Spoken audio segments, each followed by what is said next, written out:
കാഞ്ഞിരത്തിൽ ഒരു 1000 വർഷം പാലിലിട്ടാലും അതിൻ്റെ കയ്പ് മാറുമോ സാർ? ഞങ്ങൾ തെറ്റിതിരുത്തും.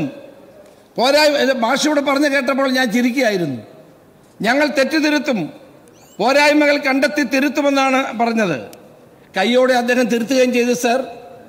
അറിയപ്പെടുന്ന ഇടതുപക്ഷ വിശ്വാസിയായ യാക്കോബ നിരണം ഭദ്രാസനാധിപനായ ഡോക്ടർ ഗീവർഗീസ് മാർ കൂർലോസിനെ ആ വിവരദോഷി എന്നാണ് നമ്മുടെ മുഖ്യമന്ത്രി വിശേഷിപ്പിച്ചത്.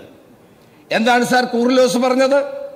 ധാർഷ്ട്യവും ധൂർത്തും തുടർന്നാൽ ഇതിലും വലിയ തിരിച്ചടി ഉണ്ടാകും. എപ്പോഴും പ്രളയവും മഹാമാരിയും രക്ഷയ്ക്ക് എത്തണമെന്നില്ല.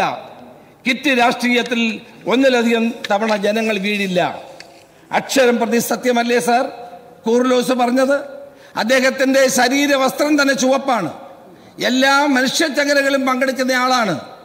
സത്യം വിളിച്ചു പറഞ്ഞപ്പോൾ അദ്ദേഹത്തെ വിവരദോഷി എന്ന് പറഞ്ഞാണ് നമ്മളെ മുഖ്യമന്ത്രി വിളിച്ചത്. മുഖ്യമന്ത്രി തിരുത്തൽ വരുത്തുന്നില്ല എന്ന് പറയുന്നത് ശരിയല്ല. നികൃഷ്ടജീവി എന്നാണ് ഒരു ക്രിസ്തീയ ബിഷപ്പിനെ വിളിച്ചത്. പരനാറി എന്നാണ് ഒരു ജനപ്രിയ നേതാവിനെ വിളിച്ചത്. അതുമായി തട്ടിച്ചു നോക്കുമ്പോൾ വിവരദോഷി അല്പം മയപ്പെട്ട പദമാണ് സാർ. നല്ല പുരോഗമനമുണ്ട്, നല്ല മാറ്റം വന്നിട്ടുണ്ട്.